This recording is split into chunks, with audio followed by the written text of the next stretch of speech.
qu'à Wall Street.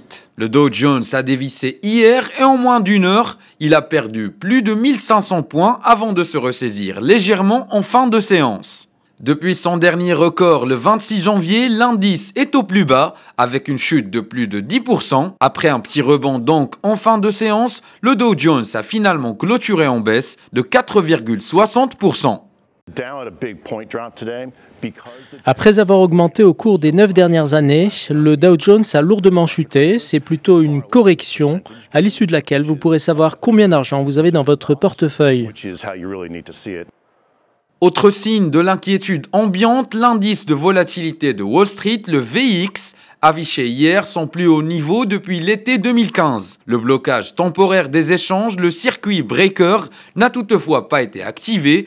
Il est déclenché à la bourse de New York lorsque l'indice franchit un palier de 7% au cours d'une séance. La Maison-Blanche, elle, se veut rassurante. Selon sa porte-parole Sarah Sanders, Donald Trump se préoccupe des fondamentaux de l'économie à long terme qui restent exceptionnellement forts. Par ailleurs, et en emboîtant le pas à Wall Street, les places financières asiatiques Tokyo et Hong Kong ont ouvert leur séance en forte baisse.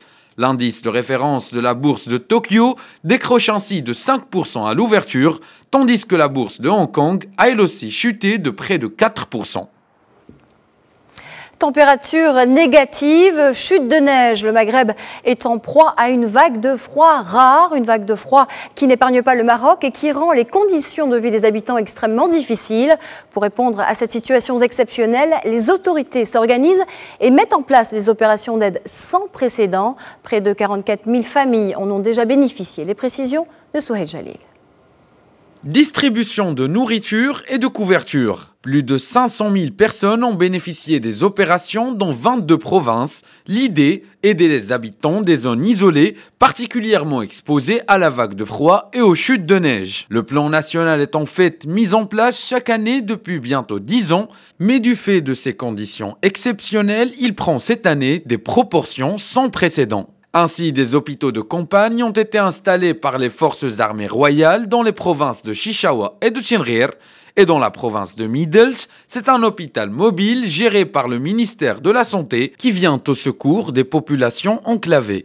En plus d'une mobilisation générale du secteur de la santé, plus de 600 médecins, près de 2000 infirmiers et une quarantaine d'hôpitaux sont ainsi mobilisés. Des hélicoptères spéciaux sont également sur le pied de guerre, disponibles pour évacuer les urgences médicales, acheminer des aides alimentaires et organiser des caravanes médicales. Près de 400 caravanes de ce type ont déjà été programmées au profit de 200 000 habitants. Et quand l'aide ne peut être acheminée par voie terrestre, celle-ci est délivrée par les airs, comme envers ces 13 familles nomades bloquées par la neige dans la province de Chinrir. Enfin, les opérations concernent également les infrastructures. Les routes sont déblayées. L'accès de quelques 350 douars a ainsi été assuré et rétabli, alors que des réseaux de téléphones cellulaires ou satellitaires ont été mis en place dans plus d'1 millier de villages.